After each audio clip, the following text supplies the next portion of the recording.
This is episode 185 of the Guardian Project podcast, and here with my body count, Andy. And I'm a necro savant, Mike Coyle. Please listen carefully. And this is the podcast about Commander. Our favorite Magic the Gathering format. And this week, we are here to talk about numbers. That's right, it is our big stats episode. Andy and I have been tracking every single Commander game that we have played over the course of the year of 2022. And we are here to cover all of our statistics from every single one of those games and talk about all of our data. See, I thought body count was very good for this episode. It was. I followed up with something that Necro Savant. I hope it has nothing to do with body count. Ooh, we'd be a good duo then. Yeah. Hey, we have a new patron, Sam from Commander Crunch. Thank you so much for becoming a patron. Welcome to the project. Yes, your job is to brainstorm the next project because we're lost. Yeah, we don't know what we're doing in this project. Not anymore. We don't even know what class it is anymore. No, it's new semester, new school, new us. New school? New school. New school. I mean, that is when you get to reinvent yourself, right? Yeah. When you go to a brand new school, then you can be the edgy kid that wears a leather jacket. But still wearing regular tennis shoes. Sure. PJs too. No, PJ we don't pants wear and leather PJ jackets? pants out in public. Oh, come on. This is not that show, but I'm fine with the leather jacket. We're not going out in pajama pants. What do you think this is? It's comfort. That's what it is. It's comfort. Thank you so much, Sam, for becoming a patron. And thank you to everybody who listens to our show every single week. If you would like to support us, you can head over to patreon.com/guardianprojectpod and donate for any dollar amount where you can get access to sweet swag, patron deck techs. You can get access to Second Main and Commander Leagues, which we have going on all year. Yes. And if you're looking for another way to support the podcast, whatever platform you're enjoying the podcast on now, if you could subscribe, rate, review, leave some comments, we'd be really appreciative.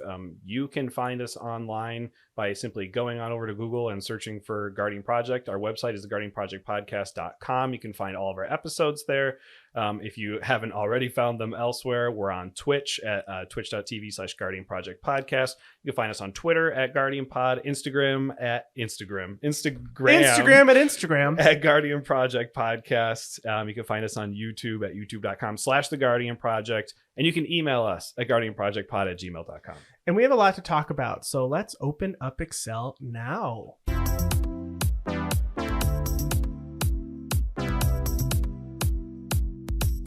Okay, so like we mentioned last year, before we start going through all this data, we want to mention that you should take all of this with a grain of salt. Mm-hmm. These stats represent personal play groups, new decks, testing, changes, misplays, takebacks, all that sorts of stuff. We're not... Mine even includes an Unfinity game, 3-player games, no 5-player games this year, which is kind of nice. And no 1-player. I have no 1v1, so I don't have any 2-player games. Same.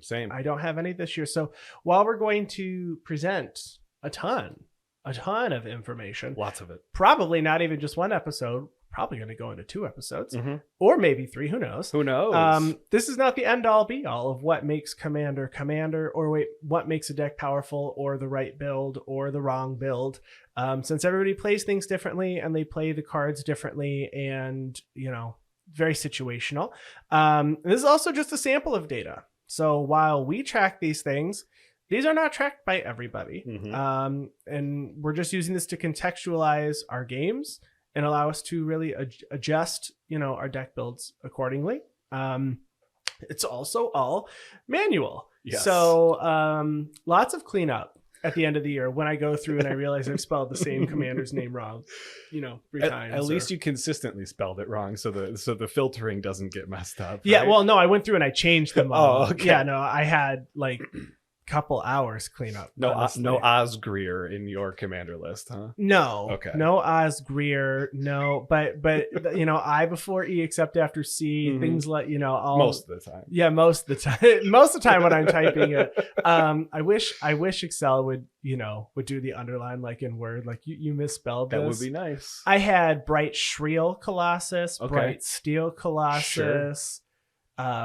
My biggest issues are spaces, like between player and 4 was a big problem for me. Player 2, player 3, fine. This is in a very certain column of category for me. Player 4. Sometimes I forgot the space, so I had a lot of 2 different categories of player 4s in some of mine. You don't just name the column player 4 and then just type their name and going down. So I also track what order people get eliminated in and by whom. So like when player 2 eliminates player 4. Oh, yeah. Our sheets are not identical. They are we not. track the same thing, but we do them differently. Mhm. So pivot tables are also created and take quite some time. So let's get into it though, because we have a lot of fun stuff we want to talk about. Starting with the total number of games we played, which for me this year was 324 games. Yes, I only played 137 games. 137. But I think that was still more than what I had last year. So my count is up by I think about 15 games. Not by too much more, but it's more. I'm up by 14 games from last year. Nice. Which was 42 games down from the year before that, which I played 365? 366 because there was a stinking leap year. So 2020, I did 1 game for every single day of the year. Last year, I said I will never do that again. And I think I'm going to stick with that. It felt like a chore at the end of the year. I'd rather just play the games that I think are fun and track them and not worry about having to get to the end. Unless you're at 355 come December. If I was at 355 come December 1st. Yeah. 10 games. Sure. Okay. But if I got to like 355 on December like 28th, yeah, no. I'm not doing it. And you can't make me. No one can make you. No one can make you. So it was more than I thought I was playing because I try not to look and I try not to break down any of the data early in the year. I don't want it to skew. I don't want it to affect what decks I naturally want to pull out and play. You can tell when you've played a certain commander more than other commanders, and you can tell when but I said if I find out the number now, I might play it more just to make sure nothing else. I want to make sure this data comes up in the stats. Yeah. So I try not to look at any of it, and that's just my own preference because I don't want to see what the scoop is, and I try not to look at win percentages. Which is what we talk about next. Yes. Which is overall win percentage. We've talked about this in the past, and we said before a 25% win rate would be fun. That'd be great because everybody has an equal chance of winning a game. And I think we still stick by that. That's fun. You want to win a couple commander games. You don't want to build a deck that's very expensive and never win. Unless you just want to have fun with it. Unless you just want to have fun. Yep. But I do think though that you still probably want to win. You want to win a few times, right? You want it to do its thing. And I guess if just doing its thing is seeing a combo, you can certainly do that. But if you wanted to focus on winning, which this is a very casual format, winning is still fun. So we still wanted to put something behind that. And we said 25% is where we think it would be fair and what we've tried in the past to adjust our decks to try to hit. Although I have too many decks now and I'm not sure I am doing myself a favor at this point by building more because I'm not really doing a ton of adjusting except on the very old ones. That's true. What was your win percentage this year? So my win percentage, I had 29 wins on the season. On the season. For a 21.16788% win rate. And as we break down the numbers a little bit further, we'll talk about, a little bit more on that split. But just over 20%. So just over 1 in every 5 games I was winning. So less than the 25%. But still having a lot of fun playing the game. So I never felt like I was losing a disproportionate number of time over the year. Yeah. So, I mean, it's okay. 21%. I don't. That's where I wish I was because so I ended at 33%. So it was 32.7, which is almost identical to what I had last year. Okay. So there really wasn't a change. And I think a lot of the discussion that came out after our show release last year was that 30 some percent, because I was saying I wonder if it was too high. And there were a lot of people saying probably not because you play more games than the average player. Sure. And you have been playing for a long time and skill should be factored in, and which you can't really do if you're playing with 4 people that all had it's a perfect world, identical decks. Yeah. Someone might play it or pilot it much better than Sure. somebody else, you know? So I ended up at 32.7%. Nice. I mean, I agree with you. Yeah. It's not that bad. It's not 40%. It's not 50%. It's not glaring like that or anything. Some of the decks that I will say that when we get to it has a very high win percentage, Me too. but that's completely fair. I'm excited. That's, I think, the thing I'm most excited to talk about this year. And I think that's a good thing to bring up is that whole 25% we talked about would be like an overall win percentage. But should we instead be looking at individual deck win rates to be 25%? Because if I play a deck that has a 100% win rate because it won 10 games out of 10 games, then that deck probably isn't being played in the right pods, right? I disagree with what I have this year. Well, I guess we'll have the examples later on, but I mean, just the whole overall win percentage versus an individual deck's win percentage. Like, what's the difference in the correlation for us? Would we care more about an overall win percentage? Do I say, I'm going to play this less optimal deck to get my losses down because this deck does have a 100% win con? Is this 100% win con? Is this 100% win rate commander deck winning because of an abnormal reason, though? And I think that's what we're going to get into later. Maybe. We'll see. Yeah. Because I don't, at least what I have, and I don't want to get too far into it Yes. and deviate right now, but I think that I just have, it's a situation where it happened, Mhm. and I don't think I'm going to make a change at all to the deck. Okay. It's just very good. Okay. It just happened to be good. Now, we tracked a lot of stuff this year that we hadn't tracked in years past. So we're going to talk about that stuff first because we've got a lot of information, but let's start with the new stuff, which you have the first one here, which is the average turn, or just the turn the game ended. So we're going to talk about average games, your longest game, and your shortest game, and then, chat about it. Very excited about I don't this. track this. Mike tracks this. Yes, just looking at this graph, I'm just going to flip this around and show it to you real quick. Very exciting to see these high of numbers in these very specific turns. So we definitely have some very good trends here to learn something from how long our games are. Games were very predominantly ended between turns 7 through 11, with 23 games ending on turn 7, 23 games ending on turn 8, 21 games ending on turn 9, and 21 games ending on turn 10, and 20 games ending on turn 11, for 108 of the total 137 games played. Wow. Yeah, so- That's almost all between 7 and 11. So very close to 80%, 78.8% of all games ended between turns 7 and 11. My shortest game was a 4-turn game. Wow. Where your husband had the cards for his Zaxara deck. Oh, I freed heard from about the Real this. Infinite, and I heard just about this. 1-on-4. It was a beautiful, beautiful thing. My longest game was a 16-turn game. Oh, wow. Can you guess what kind of game that was? Off the Pre-con? top? Oh, it's a 40k pre-con game. Yep, Yeah. to turn 16, where the first player was eliminated on turn 12. The second player was eliminated on 13, and then it took 4 turns for the final 2 players to finally come with a conclusion. Wow. So, but other than that, the distribution is very sparse. Outside like turn 12, we had 8 games. That was the next highest, but everything else was under 10 games. So yeah, really, really glaringly obvious that turn 7 to 11 are where your games are going to end. Even turn 6, there was only 3 games that ended there. Huge jump right to turn 7. Really Sure. cool stuff. Sure. So the longest game was a 16 pre-con turns. game. Yep, all 4 pre-cons. All 4 pre-cons. And then the other games that were above turn 11, I assume were also either lower power or maybe more on the pre-con scale. Maybe when I was looking at the trends, it seemed to be a lot of control type of decks in there. I know one of these 15 turn ones was actually a 3-player game where you were playing Noyandar.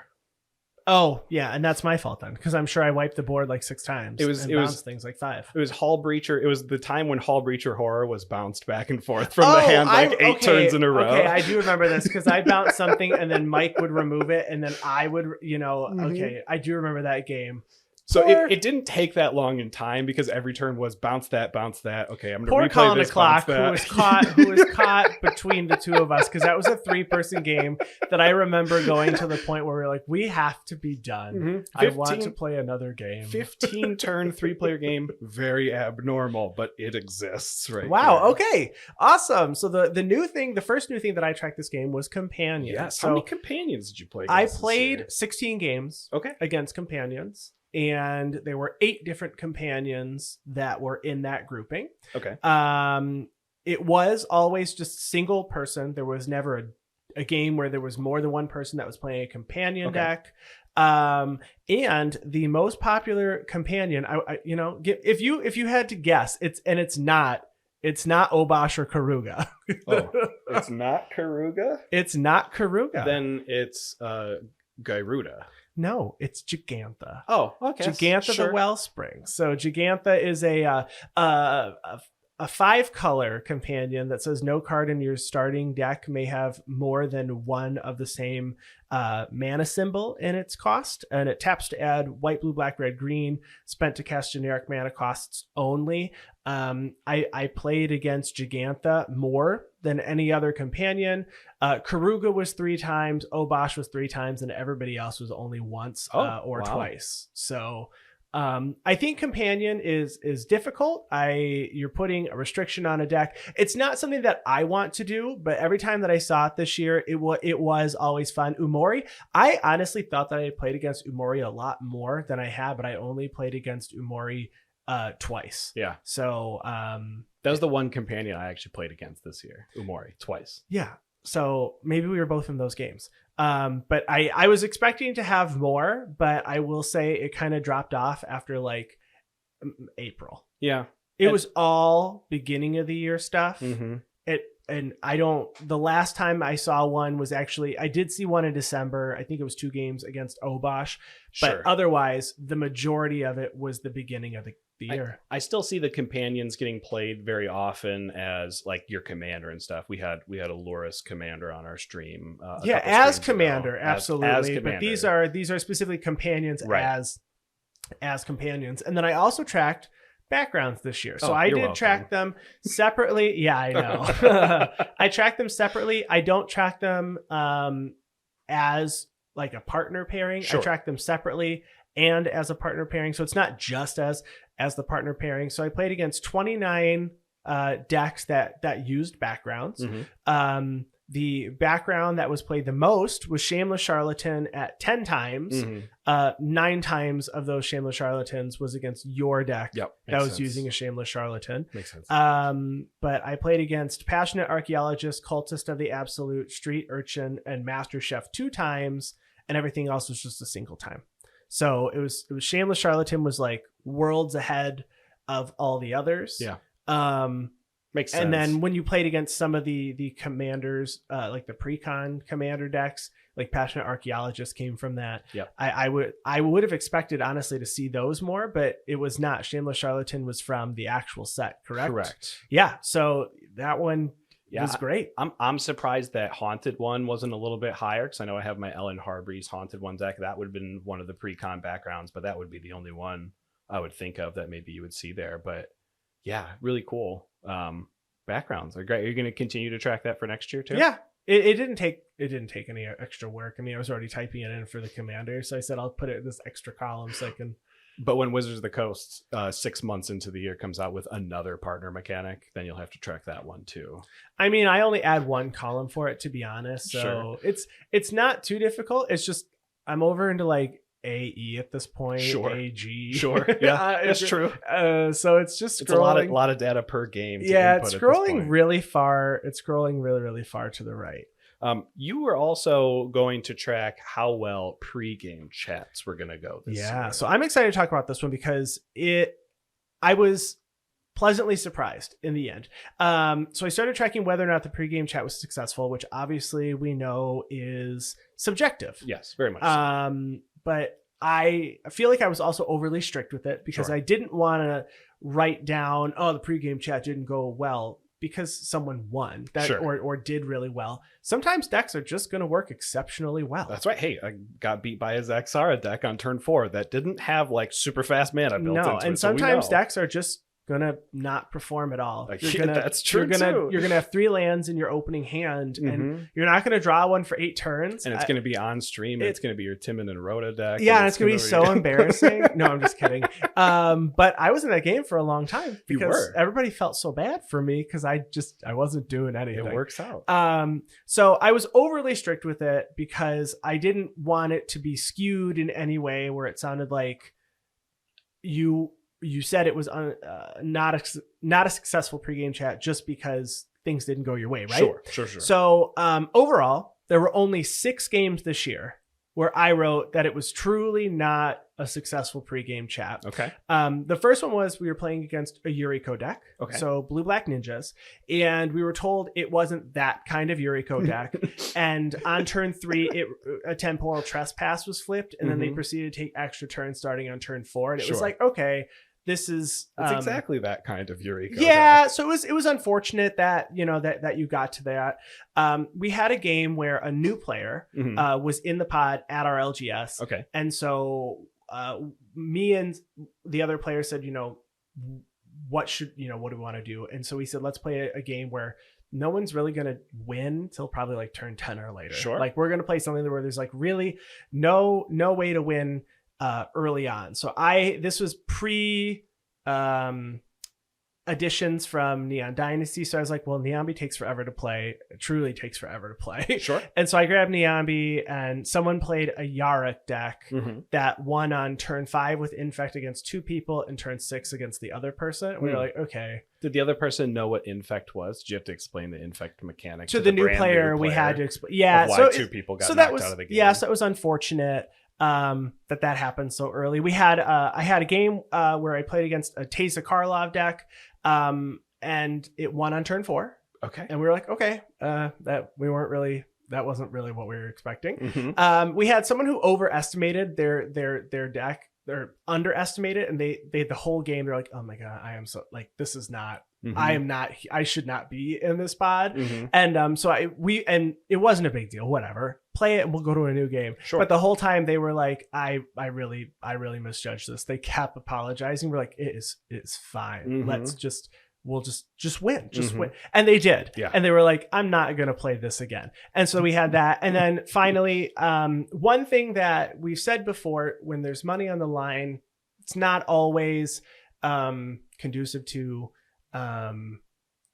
Fun times. I guess. Sure. Casual play. I guess It's that's not conducive to casual play. Sure. And this was at our LGS as well. We had a player who showed up with and it was truly a CEDH deck. After looking through it at the end, it was only winning with Demonic Consultation if Thassa's Oracle. Sure. And there was nothing we could do. And I usually bring 4 decks with me, Mhm. so that I have a good range. But I have nothing for Right. that. I don't bring my CEDH deck with me to the LGS usually. Right. I only use it for streams when I get to play with content creator friends Right. usually, Of course. or when our small group gets together.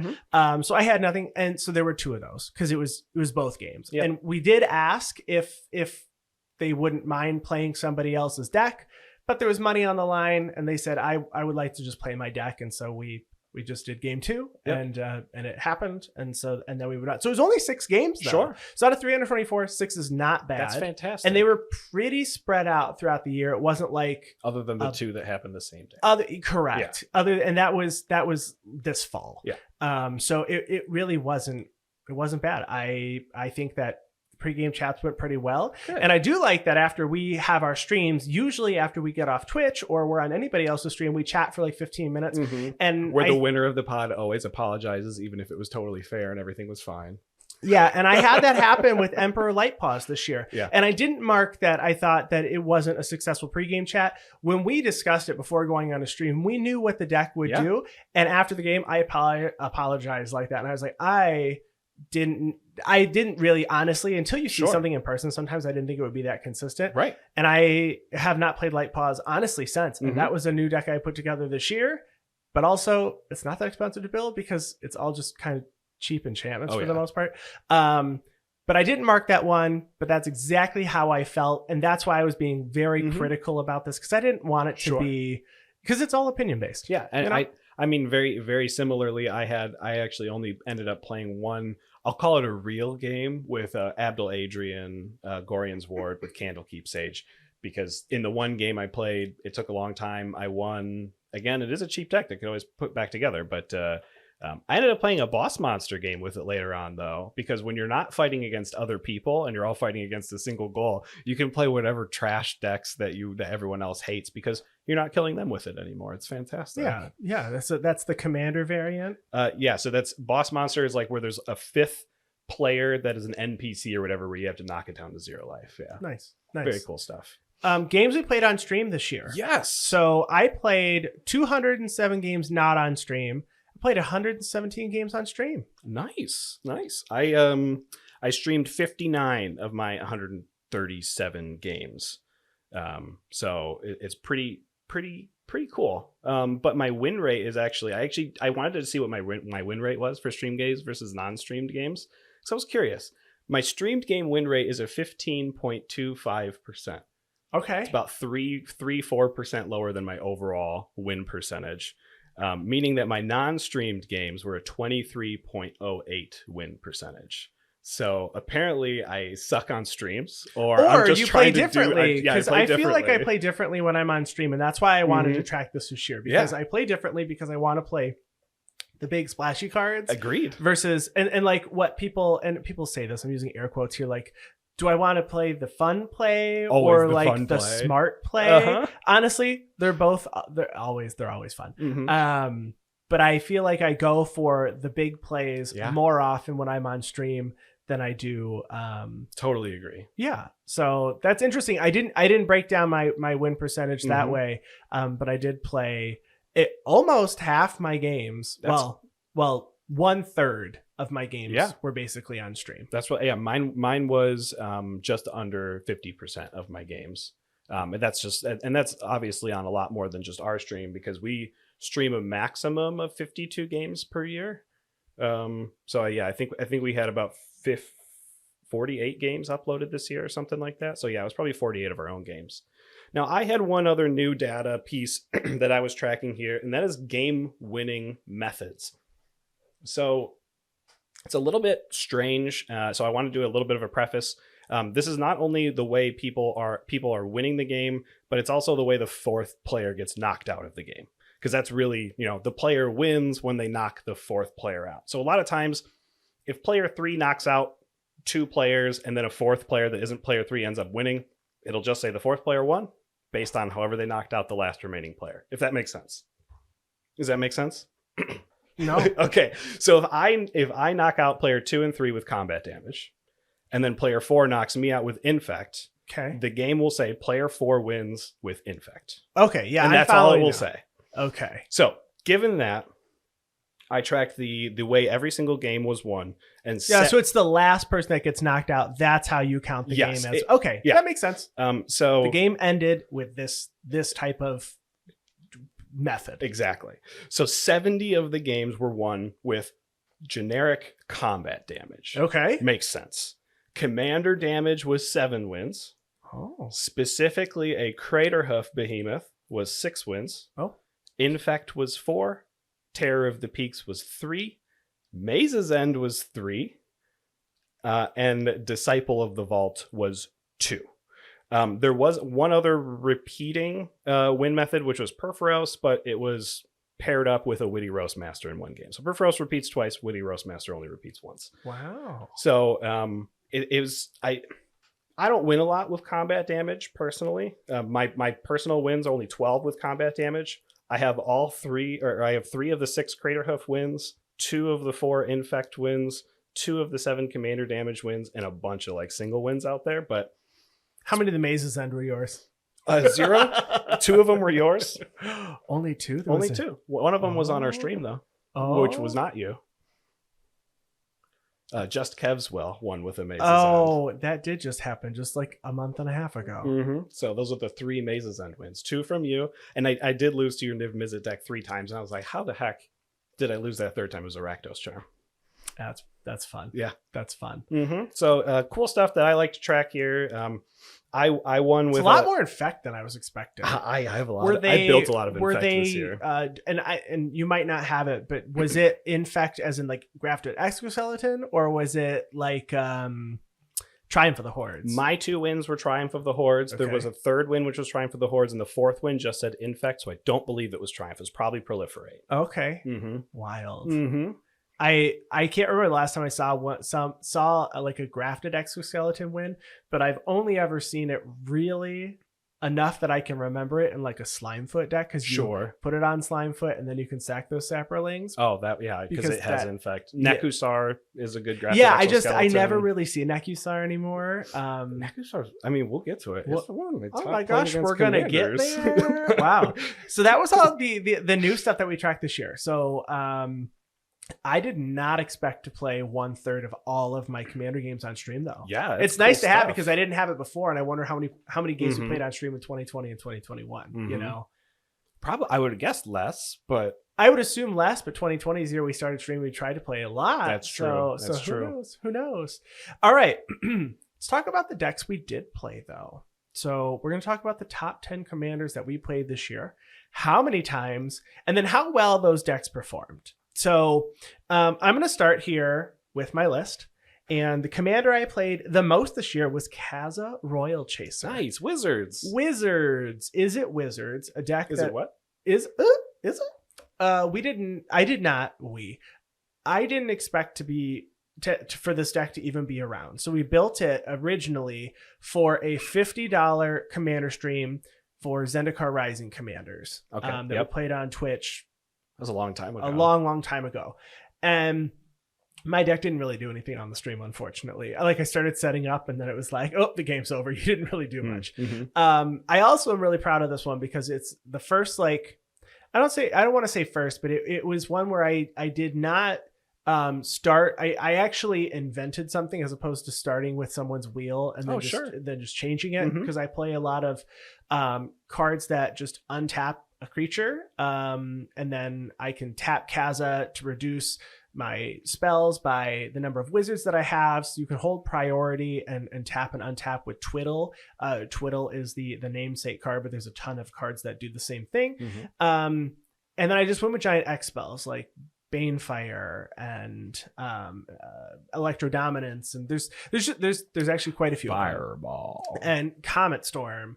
So I played that 25 times and I won 12 times, 48% win rate. Nice. Which I think is crazy.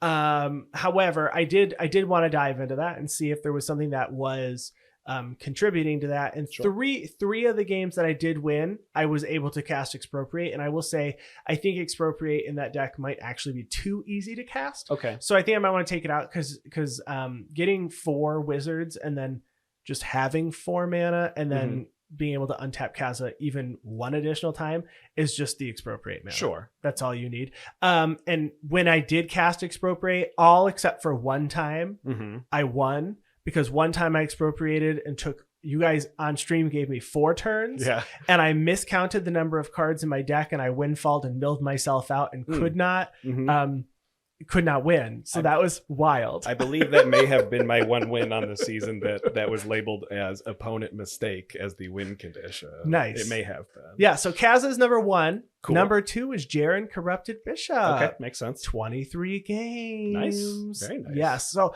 I counted both builds of Jaren, though, together. So there's Makes Jaren sense. Corrupted Bishop, which is the regular Life Exchange. And then I have a Shadowborn Apostle version, but I only play the Shadowborn Apostle version like 3 times. Sure. After that was Niambi Esteemed Speaker at 18 times. Exava Rakdos Bloodwitch 18 times as well. My sleeveless deck. I honestly thought that was going to be my most played deck. Okay. And I didn't want to skew things, so I refused to look at it. Sure. But turns out Kaza did take it. Oh yeah. You know, Kaza was the one you were bringing to the LGS a lot too, right? because it's just fun. Yeah. You know, it's a bunch of cards people don't see very often. Agreed. You know, and then Dragogori Lichlord 17 times, Jinny Faye Jetmir II 15 times, Niv-Mizzet Reborn, which is put back together 12 times, and then the last 3 are all 10 times. Adrix and Nev Twincasters, Tovalar, Dire Overlord, and then the Locust God. Very cool. Most played games. I have Per a decks. lot less games per deck, but I did play one third the amount of games as Sure. you did, so that makes sense. My number one was Henzi Toolbox Tori. What? At- Really? At 10 games on the year. That deck got built like right before we went to Command Fest Indianapolis. Oh, just and played a bunch It there. got work at Command Fest. Yeah. Because I was going to bet money that it was your Will and Shameless Charlatan deck. Not even number two. Not even. I would have lost all my money, which is why I'm not a Yeah. betting man. Yeah, we'll get there. That one's tied for number 3. But yeah, my Henzi deck was number 1. There is a couple, prefaces here. I had 2 3-player games with my Henzi deck and 1 boss monster game with the Henzi deck. So there were 7 4-player games Sure. with the Henzi deck. But I had 3 wins overall. One of them was a 3-player game. One of them was the boss monster game for a total of a 30% win rate. So I actually only won 1 game of my 4-player games with Henzi Toolbox Tori. Okay. My second most played was my Morophon the Boundless deck at 9 games. And then a 3-way tie at 8 games with Osgir the Reconstructor, which involved a 3-player game and a 2-headed giant game. Ikra Shiriki the Usurper and Sakashima of 1,000 Faces, which had 2 3-player games. And then my Will Blade of Frontiers with Shameless Charlatan. Charmless Charlatan. Which were all 4-player games for all 8 of those games played there.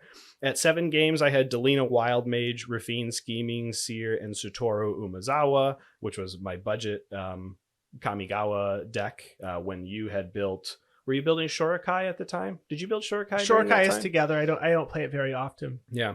And then my last 2 tied at 6 games were my Bailiff Baratil Entertainer with Master Chef background and brand new Ambassador Blorpity Blorpoop. Got 6 games in. That's pretty quick because that just came out. Yeah, I think 3 of them were on stream. 2 or 3 of them were on stream. Yeah. Of the new decks I think you built this year, I think that one's my favorite of your new decks. And I like Will and Shameless Charlatan. They're a lot of fun. Very just like roll them out and just play a fun casual game type of decks. I guess I did say roll them out. That's kind of funny with Will. Yeah. Huh? Bailiff Baratil though can eat it. No, thank you. I love Bailiff. The last game I played with Bailiff goated a bunch of creatures and none of them died, so I got no treasures whatsoever. But at least they weren't swinging at you. So still That's an true. upside. Still an That's upside. true. Win percentages based on the different number of people in pods. You know what's funny? I know you're mentioning like Boss Monster and Twitter. I had no Commander variant games, period, this No year. 3-player games? I had a 3-player game, but okay. I didn't play Two-Headed Giant, and I didn't have like Pinata or Boss Monster. Mhm. I didn't do when we were at Command Fest Indy, I didn't do those side events because there were so many people there that I got to meet from Commander's Herald, other people that just live in other states that I just wanted to hang out with more. So I didn't actually do any of the side events. I just played regular Commander with 3 or 4 people. I had 290 games that were with 4 people, and I had 34 games with 3 people. Nice. I had a pretty similar breakdown. I had 16 3-player games and then 121 4-player games. But my 3-player game win rate was really high. I mean, it's only 16 games. Mine's also really high. So if in my regular games, it was 32% win rate. Okay. That was where it was. But it's also 290 games, right? mhm. Being weighed against 34 games, Mhm. where in those 3-player games, I won 59% of the time. Okay. I'm glad your number is higher than mine. So my 4-player game win rate was 18.18%, and my 3-player game win rate was 43.75%. Yeah, I mean, 3-player games are easier to win. And you can look at 3-player games as you're shooting for that 33%, not the 25% if you are shooting for that. But 3-player games are a lot more volatile than 4-player games too. I mean, players die quickly. If one player falls behind in a 3-player game, it really becomes an issue, Yeah. right? If one person falls behind in a 4-player game, sometimes someone will be there to help pick them up. You can ignore them. It's fine. You can, well, until they come back and they've been able to sandbag a bunch of stuff. I mean, we've all seen it. We've done it. You're like, oh, poor me. I only have 4 lands. And then you get 3 lands in a row. That's true. But people have used up their resources to deal with the other folks. And now you've got some resources, right? If you feel like, you can hold back your removal for a little longer because everybody else has used theirs. It's totally true. Yeah, I I didn't look too much into what kind of decks that I was playing in those, but I know that I definitely had a game where one player got completely mana screwed and they just couldn't participate, and Sure. it was then a 1v1 game between me and the other person because I wasn't gonna swing at that. Sure. And then they weren't able to like keep up and recover, and that was only one game. But I assume, just looking at this number, that it was likely the case for some others. However, I would rather play personally in a 3-person game than a 5-person game. I agree. 5 can go really, really long, but Spell table doesn't support it. it doesn't, unfortunately. You can do spell table with 3 people, but in 5 people it feels like combo decks really win for sure in the 5 Mhm. if people have used their resources, and that's just what I've seen happen. I would say, I mean, we almost begun this conversation talking about commander variants, commander game variants. Commander game variants are where the combo decks definitely flourish and thrive. 6-player games, 2-headed giant where you can hit 2 people at the same time for double damage with like your aristocrat triggers and stuff. Those are the combo are all gonna to go to there. But I think even in 3-player games, combat damage gets there a lot faster too. I mean, Voltron decks have a huge advantage in a 3-player game. Right. All right. Let's talk about our commander that had the highest win percentage. And I was trying not to go into this too quickly, but my deck earlier when you were mentioning I gotcha. Whether or not we were playing them in the right pods. Oh, sure. But my commander that won the most is Niv Mizzet Reborn. Okay, actually. nice. So it is my Gates deck. It is a 5-color commander that cares about two card colors. The guild pairings. When Niv Mizzet enters, you reveal the top 10 and you get to put a card of each color pairing into your hand. And I built it as a gate deck. So we now have 21 gates. Mm-hmm. I play 20 of them in the deck. I don't play Thran Portal. I honestly, I have it, and I purchased it for it. It's in foil. It's got damage. You do damage. You don't want to take. It's damage. fine. No, we're fine. But I played that deck 12 times, Mm-hmm. and it won 11 times. Wow. 92%. Nice. And 7 of them were Maze's End wins. Yeah. Maze's End is, I mean, you can see it coming. Mm-hmm. You can do stuff about it. And one time it was someone's, I'm gonna ghost quarter you. Yeah. Another time someone actually did a role reversal and took my Maze's End and gave me one of their lands instead. Oh, that's funny. And then when they died, I don't get that land back. That's true. So I had to win a different way. Mm-hmm. But the fact that I got 7 Maze's End wins, at first I thought, is this deck just not fair? Like what's wrong here? That was what I was thinking. I'm not sure what to change in that deck to make it any different, because I think it's just like Niv Mizzet pours into the right time of the game for your strategy, because Niv Mizzet, it has like a lot of 4 to 6 mana value spells that help you. I mean, control's probably the wrong word, but it's just good value 4 to 6 mana spells that will help you get to your win condition when it comes to that turn 6-7 where you're trying to win with Maze's End. Maybe it's more like turn 8 or 9 with Maze's End, but yeah, it's a perfect Niv Mizzet with Maze's End. I think is like Niv Mizzet is the perfect commander that doesn't say lands on it to go with Maze's End. Yeah, it doesn't say lands, Mhm. and I think the addition of like, I know we had a Maze's End episode this year, Mm-hmm. but Gretchen Titchwillow just being able to draw you a card and put a land into play, Mm-hmm. that did it for me twice. Yeah. It happened once on stream where I passed with 8 gates Mhm. and Maze's End, and I remember you went next. There was a third player, and then as the fourth player was finishing their turn, they go, "Oh wait, hold on."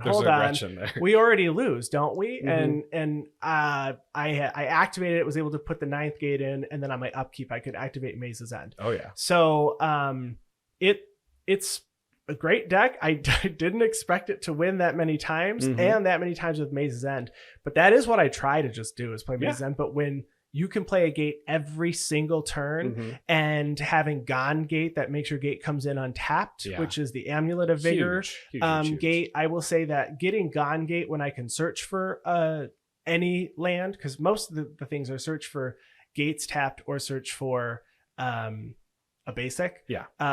If I can grab the Gone Gate, I usually grab that one first. Of course. And I usually will keep, even if it's kind of a bad hand, I usually keep it if I have the Gone Gate because I'm likely to draw another gate. Oh yeah, or a search spell to go grab a different gate. Exactly. All right. Well, my highest win percentage is one of my few the only way this is going to win is with a combo, and that is my Illuna Apex of Wishes polymorph deck.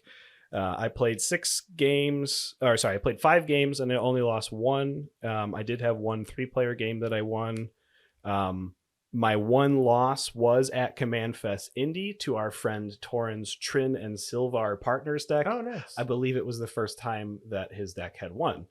So it was the first time for and only time this year that my Illuna deck lost.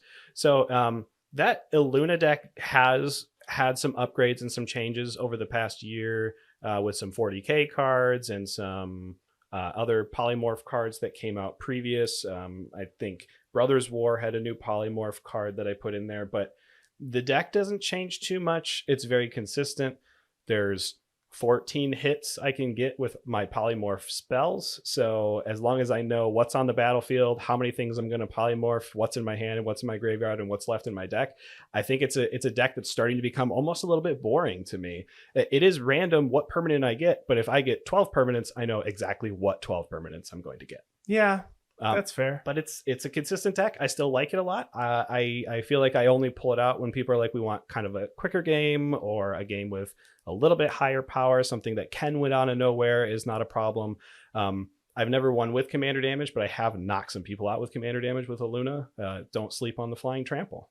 Don't sleep on the flying trample. Now, commanders we played that had the lowest win rate, which I had a clear winner. So we said that we wanted it to be like more than playing the deck at least 3 times, right? Because I have plenty of decks that I've played once or twice and they just didn't win. Sure. So we wanted to pick a deck that we've actually played a few times and can definitely say it didn't do what it was supposed to do. And for me, that's Tovolar, Dire Overlord. I played it 10 times this year and I won exactly 0 times. Nice. 10 times. I came in 4th also a lot. Yeah. With Tovolar. Actually, that's it. We're going to talk about that in another stat, but Tovolar was my commander I don't own that came up the highest in that list of commanders that died first. Yeah. So I clearly was flying too close to the sun in quite a few games. Hey, and they said, you gotta go. Tovolar swings out, right? You have to turn sideways. So I also don't think there's anything I would change in that deck. No, I mean, it's a werewolf deck, yeah, right? You do it's werewolf fun. Things. It plays the Celestus, so that's what more could you need? Just you can change it from day to night. Tovolar itself flips day to night. And I will also say there have been many games where the only way I can get that thing to switch to freaking night is on my own because Tovolar has that upkeep trigger. Oh yeah. Otherwise, everybody else is playing the right amount of spells, and they're not letting it flip back and forth. No, which is fine, honestly. Yeah. Because eventually you'll just have enough werewolves out where Tovolar is going to switch them to werewolves all the time. And yeah, you'll be fine. You'll be fine. So Tovolar did not do anything. Was the most losingest of my commanders, and I played it. I mean, 10 times is a lot for when you think about the average amount of games that people who aren't playing on streams and constantly playing at their LGS and playing with their friends and going to Magic events play. 10 times is a lot. It is. And if somebody had built that deck and had no success, that's why I think about this sometimes. Sure. It's like, I would hope people are having fun. And I love playing Tovolar. There you go. And that's all that matters. Right. Now, given our criteria of at least 3 games, I did have an 8-way tie. Okay. for my lowest win percentage commander. You can probably guess they're all at 0%. So 0 wins for all of these. Starting off, we have my Cody Vociferous Codex Secret Brash Taunter deck, which had 3 games and 3 losses. That deck's in the trash right now. That was not a good deck. It was fun while it lasted. Sivirus Nightmare Speaker with Shameless Charlatan, which is my new Zombies deck. I've played it 3 times and had 3 losses. Wouldn't change a thing. It's Zombies. It'll win eventually. 3 games isn't enough to see that one yet. Ellen Harbury's Busybody with Haunted One, my humans, my new black-white tokens and humans deck had 5 games and 5 losses.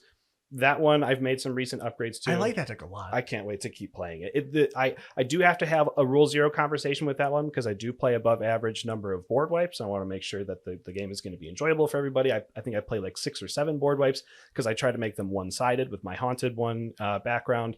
So I don't get to play that advantageously a lot against people with big creature decks and stuff. So maybe that's why it has 5 games and 5 losses, but it's still always fun when I play it. Varric Warp's End Gear, 5 games, 5 losses. That one, the first 3 games don't count, so it's really only 2 games, 2 losses. That one will get a win soon. Ambassador Blorpity Blorp Boop has 6 games and 6 losses. I never built that deck to win, but it has killed people, so I'm happy with that. We had to team up against you on our last stream of the whole year. Yeah, when you get a 10/10 flying infect commander, it's pretty cool. So yeah, that's pretty cool. My Satora Umezawa $50 budget build has played 7 games. It had 7 losses. And then the 2, I guess, maybe surprising ones, Will, Blade of Frontiers and Shameless Charlatan has 8 games and 8 losses. Has not won a game. And my Morophon the Boundless has 9 games and 9 losses. Not a single win on the year for Morophon. Although that deck has also... That deck does work every game. Every single game. Joe to the Unifier, that one game, we were like, I have no idea what's going on right now. I know. I always talk about like if you play like a first person shooter or something, they would keep track of your kill, death, and assist or whatever. I bet the kill death ratio of my Morophon deck is very high, even if it doesn't have a lot of wins. It kills a lot of people. It does. And all right, the total number of unique decks or commanders that we played this year. So I played 52 different decks this year. So some were precons, some were new decks, decks that I've had for years, and I did do a cube draft. So I did count those as well. Did you count our Baldur's Gate draft? I did. Okay. Yep, I do count those as well. So I have precon set as different decks in my stats. So if I do play like a precon version and an upgraded version, like I actually build it, like the Shorikai precon is marked different than the Shorikai after I made all the updates and it was like, this is the Shorikai version that I would like to play. So those are marked as 2 different decks, although the commander is the same. This is 52 different true different decks. Sure. Although I guess you could argue anytime you make an update to your deck, it's a different deck, but you could. That's how I track that. So 52 different. Very cool. Tells me I have too many decks. But some of you just keep using that preface. A lot of them are precons. A lot of them are precons. A lot of them are drafts. A lot of them were only played on Moxfield Playtester, I swear. Exactly. I had 39 unique commanders and commander combinations that I played with. Also including You're not too far off from me then. A lot of one-offs from honestly like the 40k precons. Whenever I play the 40k precons, I try to play a new commander, even if I'm playing the same deck. Have you played all 4 at this point? I have not played the Tyranid deck yet. No, I would really like to. I played the Necron deck twice, the Chaos deck once, and the Inquisitor's deck twice. But Tyranid seems to be a popular one when I put it out for 4 people to play. Is that the Grixis or the Teamer one? The Teamer one. Oh, the Teamer one. Yeah, the aliens. The aliens. Yes. I mean, they're all aliens, I guess, but like the ones that look like Xeno, like around. Yeah. Hey, we only made it through about half. I wouldn't even say half our agenda. We made it through maybe the first quarter here. We're gonna wrap up this week's episode, but we're gonna continue on with stats for the next couple of weeks here. So thank you everybody for listening. But stay tuned if you want to hear more. We've got commanders that came in 4th, the commanders we played against, people we played with, how many months we played, or I guess each, trends of the top commanders that won period in all of our stats. So we have a lot more coming up, so stick around. And if you want to chat with me online, you can find me at Andy Flory on Twitter. And you can find me on Twitter at Wormcoil Engine. And of course, please come back for next week to hear the rest of our stats. We'll talk to you then.